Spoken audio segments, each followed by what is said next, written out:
एक गांव में मोहन और सोहन नाम के दो भाई रहते थे। मोहन बहुत अमीर था और सोहन बहुत गरीब था। सोहन को गरीब होने का कोई दुख न था, लेकिन मोहन को अमीर होने का बहुत ज्यादा घमंड था। मोहन सोहन की गरीबी का हमें मजाक उड़ाता था। एक दिन सोहन खेत से होकर अपने घर जा रहा था और उसी रास्ते में उसका भाई मोहन आ रहा था। मोहन सोहन से बोलता है, भाई कैसे कट रही है जिंदगी? एकदम भिखमंगे हो गए हो। मैं तुम्हारी जगह होता तो आत्महत्या कर लेता। मोहन की बात सुनकर सोहन वहां से चुपचाप चला जाता है। थोड़ी देर बाद वह अपने घर पहुंच जाता है। सोहन को उदास देखकर उसकी पत्नी बोलता है, क्या हुआ जी, आप इतने उदास क्यों हैं? क्या हुआ है? क्या बताओ सावित्री, मैं खेत से आ रहा था तब मेरा बड़ा भाई मिला। वह मुझे भिखमंगा बोल रहा था और यह भी बोल रहा था कि मैं तुम्हारी जगह होता तो आत्महत्या कर लेता। कोई बात नहीं जी, आज हमारा समय खराब है इसीलिए सब यह बोल रहे हैं। ठीक है सावित्री, मैं थोड़ा बाहर से घूम कर आता हूँ। और किसान नदी के किनारे जाकर रोने लगता है। हे भगवान, मेरी गलती क्या थी कि मुझे इतना गरीब बनाया। यह कहकर वह रोने लगता है।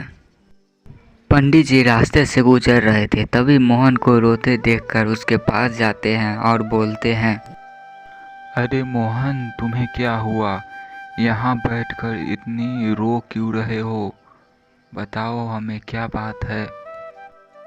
क्या बताऊं पंडित जी, मेरा भाई मुझे गरीबी से घृणा करता है और यह भी कह रहा था कि मैं तुम्हारी जगह होता तो मर गया होता। तुम चिंता मत करो, समय सबका आता है। आज तुम्हारा भाई का है तो कल तुम्हारा हो सकता है। तुम अपने मेहनत पर ध्यान दो, बाकी सब छोड़ दो। अब तुम घर जाओ, तुम्हारी पत्नी तुम्हारा इंतजार कर रही होगी। फिर दोनों अपने अपने घर चले जाते हैं। अगले सुबह श्याम अपने खेतों में काम कर रहा था, तभी उसे एक सोने की ओखल मिलती है। सोने की ओखल लेकर किसान अपने घर चला जाता है। सोने की ओखल देखकर किसान की पत्नी बोलती है, ए जी, आप हाथ में क्या लेकर आए हैं? ये सोने की ओखल है सावित्री, अब हम करोड़पति बन गए।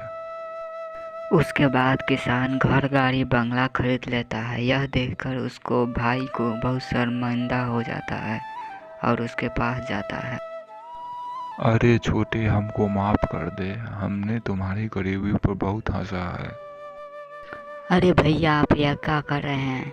आप हमसे बड़े हैं, आपकी वजह से ही मैं यहाँ तक पहुँचा हूँ। आपका शुक्रिया अदा करना चाहता हूँ भैया।